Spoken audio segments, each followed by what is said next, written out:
Hey guys, so today I'm going to be reviewing my Master Chief action figure. I'm going to be reviewing the parts, the weapons, and the figure itself, and I hope you guys enjoy this video. Let's start with the hands. The hands are very nice. You have the open hands, the trigger hands for the guns. You have another open hand and another hand for the guns. The weapons are also very, very nicely sculpted and detailed.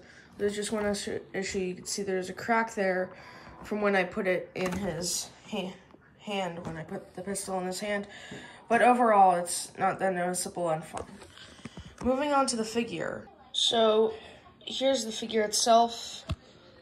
You can see it from head to toe. And I'm just gonna put up a NECA figure for a comparison.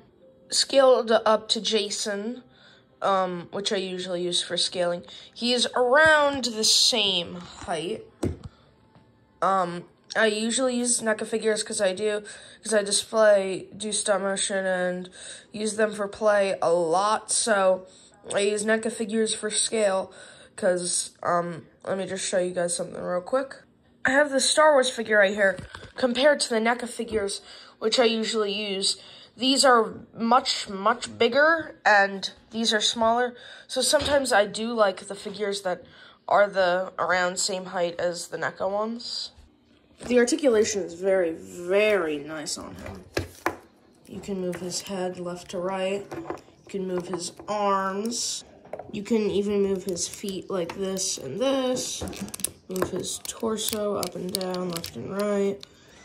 You can even move the little tiny tips of his feet, which I find a great detail for jumping poses, like maybe this. You can see you would want to tilt the feet back. So if you were to do some photography, wanted to make a jumping photo kind of like that, you could totally make it look better by tilting the feet. Overall, I do really like this figure. Alright, I'm going to start with the ratings. I'm going to start with the figure and give it a solid 10 out of 10. I really do love this figure. Oops. And it's definitely one of my favorites. The articulation is very nice. I'll give it a 8.5. It is very nice indeed. Just the one issue with it is, of course, the lower body. It's very noisy articulation, but that's about it for the figure. But overall, I'd give it a solid 9.5. On to the hands and weapons. Give the hands a solid, I'd say, another 8.5. Because there's this hand right here, which is meant for this gun, but it can never seem to really fit this gun in that hand. So that's the only issue that takes away the 2.5, because this is a really cool gun, and I do want to use it. But other than that, the pistol fits perfectly in the two other hands meant for it. And yeah, that's about it for the different body parts and accessories. I've made a scale from small to large figures. We're going to start off with the small, which would be this army man.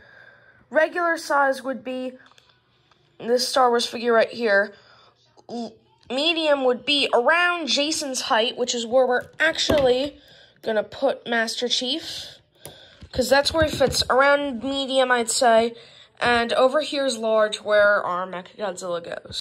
Alright guys, like the video if you want to see more action figure ratings and reviews, and basically just whether you should buy the figure or not. Overall, again, I do recommend this figure, and the overall rating is at 18.5, which is a very, very large rating. I think the max you can get for this figure would actually be 30, but 18.5 is a very high rating for this figure. Remember, that's just what I think. Correct me in the comments if it's higher or lower. Alright, see you guys in the next video. Bye.